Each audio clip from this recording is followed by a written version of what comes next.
everybody? Welcome back to an episode of the 3 Count. I'm the greatest second place champion in 3 Count history, War Machine MJ. And I'm here today to talk about Monday Night Raw, more specifically, the follow-up to that controversial Hell in a Cell ending that WWE pretty much had to answer for with this episode of Monday Night Raw. So, to kick off the show, they throw it to the video, the show intro. There we go. Show intro with Legendary by Skillet. I don't know. I don't really care for Skillet. Anyway, we come straight out of that into some in-ring action as Randy Orton and King Corbin are beating the absolute crap out of Rusev. Once Rusev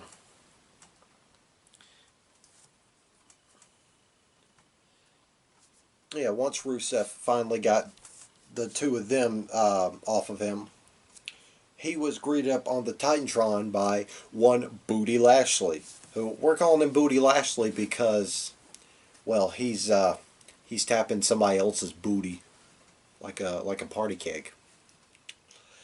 Yeah, basically, the almighty Booty Lashley was in Rusev's house, just saying, mocking him, saying, I'm in your house, I'm wearing your robe, and I'm in your bed. But you know what's missing from your bed? And Lana pops in the bed. And she basically says, haha, sucker, I own all of your stuff. We don't have joint bank accounts. It's all mine. All your stuff is all mine. None of that half stuff. It's all mine. Rusev then gets angry, and Orton and Corbin are stupid enough to stick around laughing at Rusev. Rusev goes out there and beats their ass. So yeah, we're seriously doing this. We're hyping up Team Hogan and Team Flair for Crown Jewel.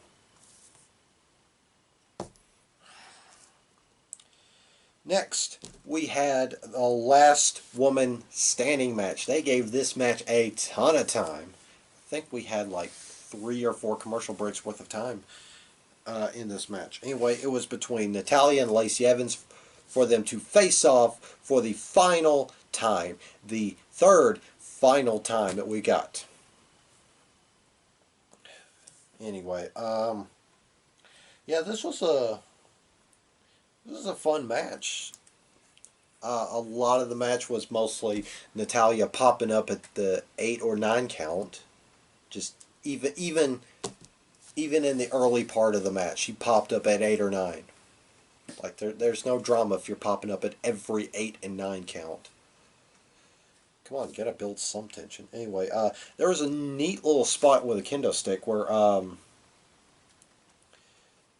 Lacey Evans threw Natalya into the chair, into a office chair, and stuck the kendo stick between the armrests, and then knocked over the chair. It was a really cool spot. Towards the finish, the two of them have made their way all the way up to the entranceway, and Lacey starts throwing Natalya up against the big Titantron, the big half-pipe Tron, and it kind of loses its tension as I just start laughing at it, because you see Lacey throwing Natalya at the half-pipe, and you just see her come sliding down. It just kind of tickled me. Anyway, Lacey Evans is trying to put Natalya through the table. Of course, Jerry didn't get the cue to stand a couple of feet back. Oh, and by the way, shut the hell up, Lawler. Anyway, he was right in the actual danger zone. We don't need this man dying in the ring or close to it again. Anyway, but Lacey Evans drilled Natalya through the table. The table didn't bust. The match finished when Natalya powerbombed Lacey Evans off the stage and onto a table. And Lacey Evans couldn't answer the 10 count.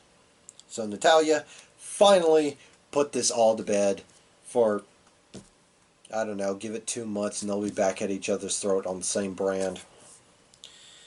Anyway, next we had Viking Raiders taking on the Raw Tag Team Champions Ziggler and Rude, non-title action. Uh, this was a fun match. They gave this match a ton of time as well.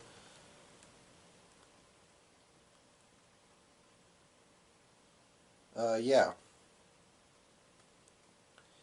The Viking Raiders managed to put down Rude and Ziggler, and it was confirmed on WWE.com. No, they confirmed it later on the show.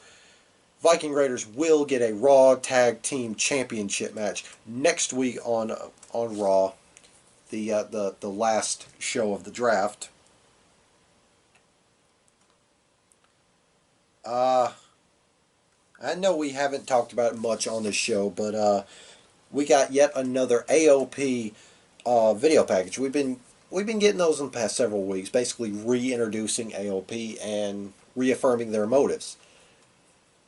This is great. These have been fantastic. They've let these guys speak in their native tongues, and it's fantastic. It's equal parts awe-inspiring and terrifying at the same time.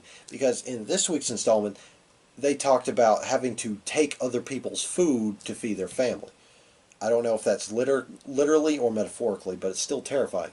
They even capped it off with, we'll still be looking to take from your table.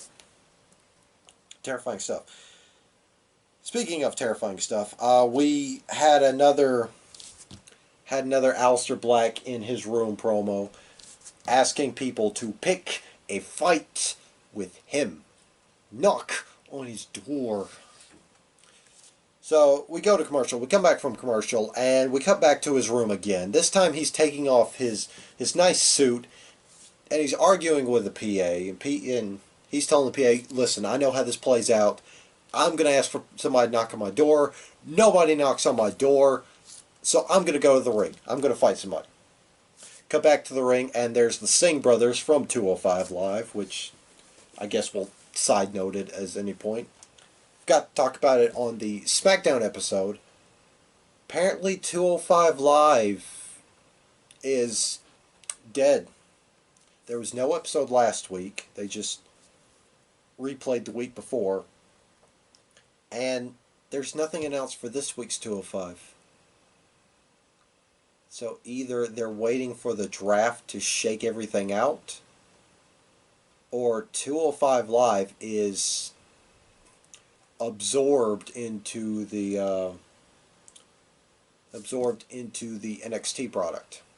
Which I'm fine if it gets absorbed into the NXT product, because on this week's episode of NXT, we're getting Lio Rush, Drew Gulak for the NXT Cruiserweight title. Yes, it's NXT Cruiserweight title now.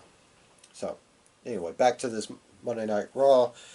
The Singh brothers came out there looking to bolster their stock heading into the draft. And they decided to take Aleister Black up on his offer to pick a fight with him. And before they could even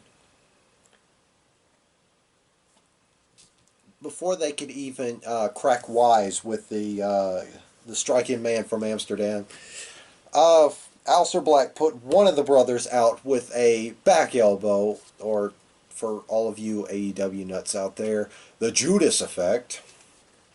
And then while the other was in just shock at what happened to his brother, he ran right into a black mass. Then Aleister Black turned his attention to the former Singh brother and tapped him out to a modified Dragon Sleeper. 2-on-1 handicap. Aleister Black comes out on top. Next, we had 6-man tag team action as the OC, Carl Anderson, Luke Gallows, and the phenomenal United States champion AJ Styles took on 205 Live's own Lucha House Party. They gave this a fair decent amount of time. Towards the finish, however, the OC's got the win. But, yeah, as if getting the win wasn't good enough, the OC then decide to commit a party foul on the Lucha House Party, beating them both down, and then nailing Lince Dorado with a Styles Clash from the second rope. Next, we move on to I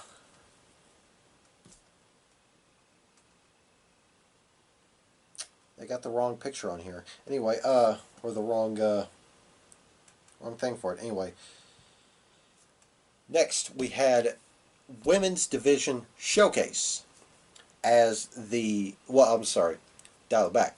Had Miz TV with Becky Lynch, Charlotte Flair. I forgot exactly what was said.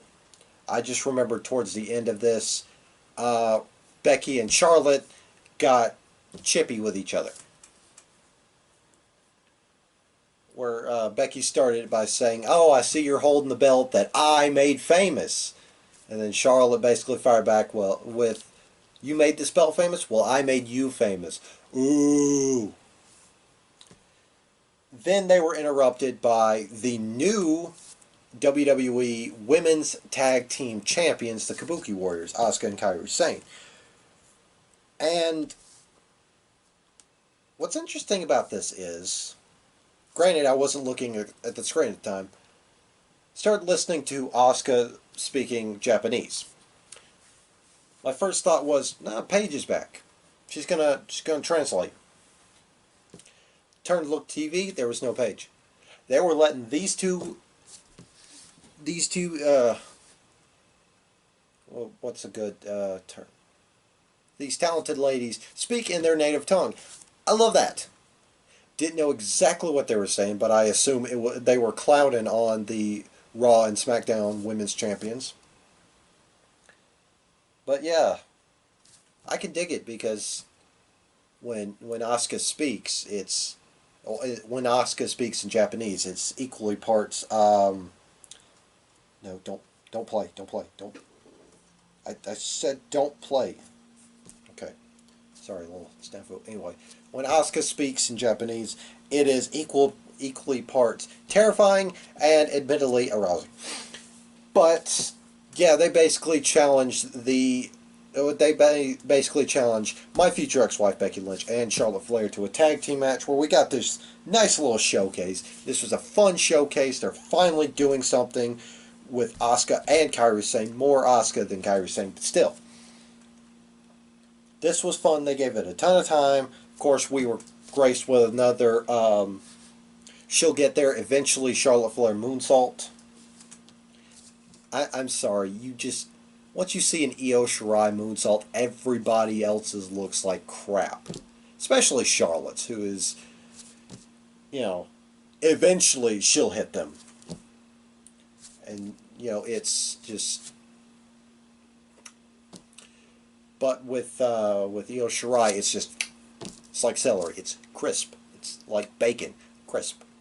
Anyway, towards the finish, however, when the referee was distracted with Charlotte, Asuka hit Becky with the green mist, and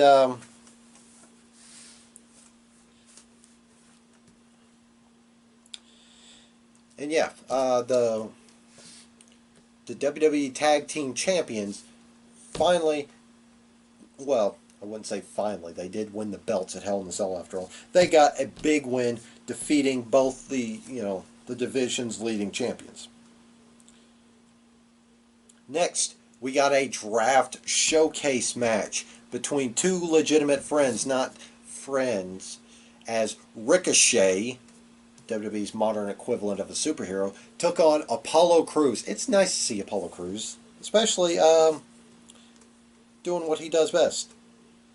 This was a fantastic match. However, in the end, Ricochet got the win with the recoil. And yeah, I hope they do something big with Apollo Crews, because he is just too fantastic of a talent to waste, especially since he knows who he is right now. And that led to our main event. Well, main segment. As all night long, Tyson Fury, the undefeated heavyweight boxing champion, the Gypsy King, was in the arena and he demanded an apology from Braun Strowman. So they save it for last. Tyson Fury wants his apology, and can I just say, he was such a natural on the mic. Every other celebrity that's come out there has stuttered or stumbled, but Tyson Fury, smooth. See what I mean? Give this guy a mic. He can do work on a mic. He's entertaining. Anyway, Braun Strowman came out there and said, "Listen, what happened on SmackDown? I was having a little fun, but then you wanted a piece of me, so I had to oblige." So, and Braun Strowman said something to the effect of he's looking to give a heavyweight champion, his first L when Tyson Fury shot back with, "Oh yeah, how many titles have you won?" I'm sorry, heavyweight titles. Anyway, yeah, these two get to scrapping. Security comes out, and security, as we know, it's WWE. Security is a joke. They separate them, and eventually they make their way back and back. Eventually, Tyson Fury says, "Enough with this," and he is just landing some potato-looking shots to these security guys. I mean, he probably knows how all this works. He seems like a wrestling fan. But they look legit. Anyway, they're going back and forth, back and forth. Then the locker room pours out, separating them. And they're going back and forth, back and forth, back and forth. Finally, Braun Strowman goes back to Gorilla and says, "Tyson Fury is a tough son of a bitch, but he's not getting an apology. Instead, he's getting hands." Braun Strowman marches back out there, and we end the show with them fighting. However, the show didn't end there for those in live attendance, if I can get words correct. As yeah, these two were squaring at it. Eventually, they got separated. Braun Strowman to the back. Tyson Fury then levels Cesaro. And then, surprise, surprise, Cesaro has to work a dark match against The Miz. During the dark match, The Fiend smothers out Cesaro. I gotta say, the whole episode was vaguely absent of both Seth Rollins, The Fiend, and their match at Hell in a Cell. Apparently, I probably had missed it, but they had a video package for Rollins and The Fiend at Hell in a Cell late into the night, and it was a very quick one from what I missed. Yeah, they have to do some really big damage control after that catastrophe. And thinking about it, because the other day I watched Going in Raw's recap of Hell in a Cell. And Steve from Going in Raw brought up a really good point as far as story is concerned. Bray never said anything about taking Seth's title. It was all about hurting Seth. It was all about destroying him.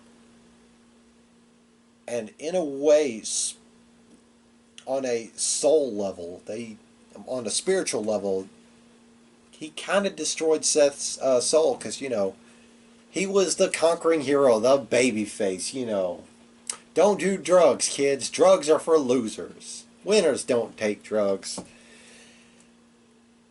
and then he reduces him to nearly killing a man.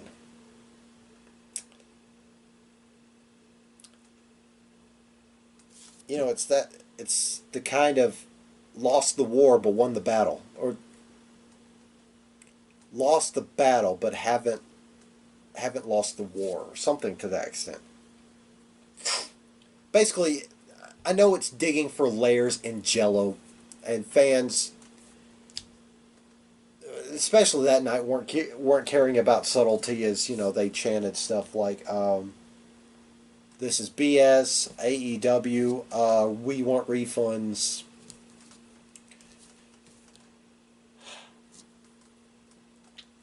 Of course, it didn't help that Vince chose the absolute worst decision. Of course, if they really wanted Seth to walk out champion and still keep Bray Wyatt strong, they didn't need Hell in a Cell. Because that referee stoppage finish is stupid. And there, you just booked yourself into a no-win situation. Either you destroy the credibility of the Fiend coming out of this, or you destroy the credibility of your top guy. There is no win. So that's why they should have just had it in a normal match. And the best way to make Seth look vicious, like they did at Hell in a Cell, was to have him lose by disqualification and realize he lost and just keeps going to work. So yeah. That whole ending could have worked if it wasn't for the freaking cell. Anyway. But yeah, that's Monday Night Raw post Hell in a Cell. Very, very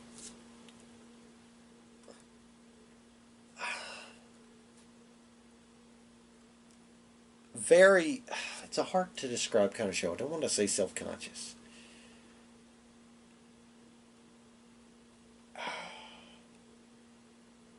It's like trying to distract a child. This thing happened and people are fixated on it. Meanwhile, you're over here jingling keys trying to get their attention away from it. So you can just, quickly shuffle it out of the way. So, yeah. That's the 3 count on Hell in a Cell Monday Night Raw. Of course, you know how this goes. If you miss Rod's opinions, but not his ugly face, he has a podcast, Prime Talk, Rodimus Prime, on the Castbox app. He's going to talk about Hell in a Cell, Monday Night Raw, the first episode of the draft, which is coming up Friday, and of course various sports episodes. And if you do watch it, leave a comment saying, War Machine of 3 Count Mafia sent you here. I just want to see if he picks up fan base because of this. Anyway, that being said, I'm the greatest second place champion in 3 Count history, United States of War Machine MJ. And I will see you guys next time. Bye-bye.